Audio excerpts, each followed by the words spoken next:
실제로 문제를 만들어 보고 싶은 친구나 우리 학부모님들을 위해서 이 문제 만드는 방법을 좀 설명해 주시면 좋을 것 같습니다.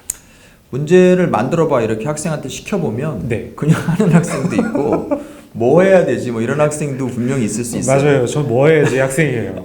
근데 단순하게만 우리가 생각을 해보면 그냥 이렇게 쓱쓱쓱 하는 학생들은 네. 머리가 좋거나 뭐 창의력이 있어서 하는 걸 수도 있지만 네. 자기가 본 문제가 많아서 그럴 수 있어요. 그러니까 자기가 봤던 문제를 떠올려 보시면 네. 이렇게 좀 해봤으면 좋겠다 이런 생각에 좀 구체화가 되지 않을까 이런 생각은 좀 드는데요. 네. 그럼에도 불구하고 물어보시는 취지는 도대체 뭘 어떻게 내야 될지 모르겠다라고 네. 생각이 드셔서 아마 물어보셨을 거예요. 해보고 싶어서 우리 그렇죠. 아들하고. 그 기본적인 문제 생성 요령이라고 하면 초등학생의 경우라고 네. 좀 해보죠.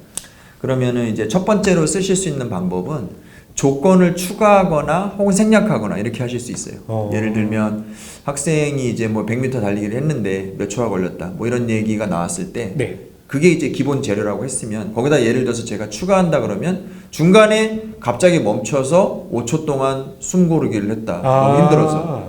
이런 건 문제 원래 없었는데 네, 맞아요. 자기가 끼워 넣으면 이제 문제 상황이 완전 달라지는 거죠. 도착하는 데까지 걸리는 시간이 바뀌는 거니까요.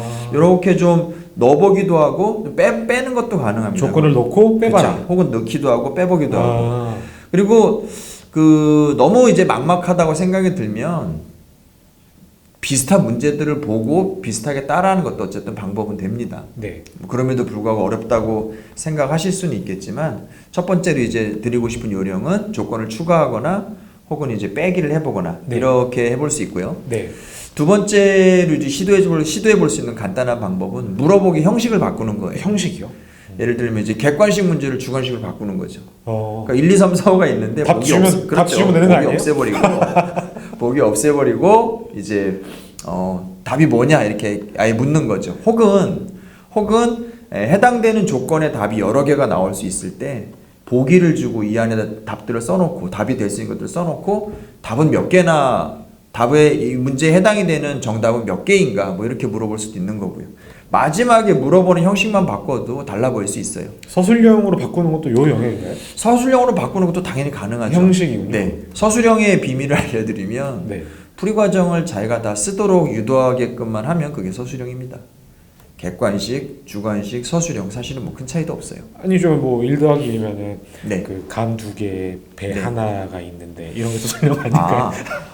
객관식, 주관식, 서술형이라는 말에 이제 보통 이제 선생님들끼리 쓰는 정의는 네. 답이 이 중에 있는 걸 고르는 게 객관식이고 답을 답을 네가 이제 직접 써보라고 하는 게 주관식이고 네. 과정도 보여줘. 과정을 이렇게. 쓰라는 그렇죠. 과정 보여줘 이렇게 하면 서술형이 되는 겁니다. 그럼 제 얘기는 문장제 문제군요. 그렇죠, 그렇죠. 그냥 맞습니다. 문장처럼 쭉쭉쭉 만들어 놓은 거. 그러니까 말씀하신 내용은 이제 문제의 내용이고 네.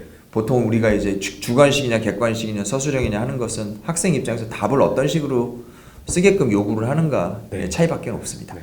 또 다른 방법. 네. 그 다음에는 이제 제일 간단한 게 아까 말씀드린 이제 숫자만 싹 바꿔보는 거죠. 숫자 바꾸기. 하지만 그 결과는 실제로 이렇게 간단하지 않을 수 있습니다. 생기는 네. 변화는. 네. 그럼에도 불구하고 숫자만 바꿔보는 건 제일 이제 간단하게 할 수 있는 시도죠. 네. 마지막으로 이게 또 이제 초등이니까 초등 상황에서 초등 수학 상황에서 할 수 있는 거는 정말로 이건 좀 이제 편하게 이것저것 좀 학생이 경험을 하고 난 다음에 편하게 그림만 던져주고 여기서 문제 만들어봐 이렇게 하는 것도 방법일 것 같아요. 예를 들면 그냥 화단에 빨간색 꽃이 2송이 있고 노란색 꽃이 5송이 있으면 그 사진만 줘도 아이들은 막 만들 수 있거든요.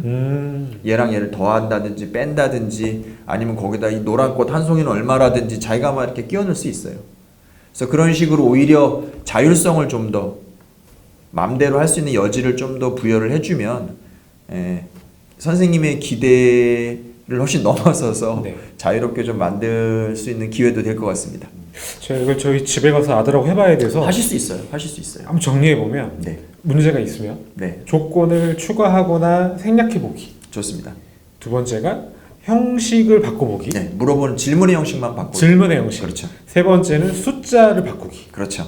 네 번째는 그림을 주고 네가 알아서 해봐. 방금 배웠던 단어를 이용해서 아, 그림을 보고 네 맘대로 한번 만들어봐. 아. 이렇게 하는 것도 오히려 학생 입장에서는 쉬울 수 있어요. 그러네요. 네. 생각해보지 않았던 방법인데 그런- 재밌을 것 같아요. 네네. 그런 식으로 일단 해주면 학생 입장에서는 또 어떤 효과가 있냐면 부가적으로 네. 자신감이 생겨요. 아. 왜냐하면 문제를 푸는 건 굉장히 수동적인 입장이었는데 네. 내가 문제를 컨트롤할 수 있는 입장이 오잖아요. 네. 바꿀 수도 있고. 네. 그렇기 때문에 그 문제 자체를 대하는 어떤 자신감에도 좀 변화가 있을 수 있습니다. 네.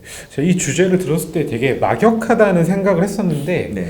선명하게 얘기를 해주시니까 네. 왜 중요한지 알 것 같아요. 절대 어렵게 생각하지 마시고 네. 그냥 가볍게 시도해 보시면 아이들은 오히려 더 어른들보다는 무겁지 않게 받아들일 수 있습니다. 이 수학이라는 학문을 가지고 좀 아들하고 좀 가지고 놀아야겠다라는 생각이 좀 좋은 표현이네요. 들어지는데 좋은 표현입니다. 단순히 푸는 게 아니라 발표해봐, 그렇죠. 설명해봐, 문제를 이렇게 바꿔봐. 그렇죠. 그리고 나서 너가 생각하는 그림을 가지고 스스로 한번 문제를 다 만들어봐. 좋습니다. 이렇게 좀 놀아보면 논다라는 생각이 들거든요. 멋진 아빠가 되실 수 있을 것 같습니다. 아, 노력하는 아빠. 제가 소장님 덕분에 요즘에 그 수학적 지혜가 마구마구 샘솟고 있는데 그렇습니까? 제가 노력하는 아빠가 한번 돼보도록 하겠습니다. 가능합니다. 네, 오늘 너무 감사합니다, 소장님. 고맙습니다.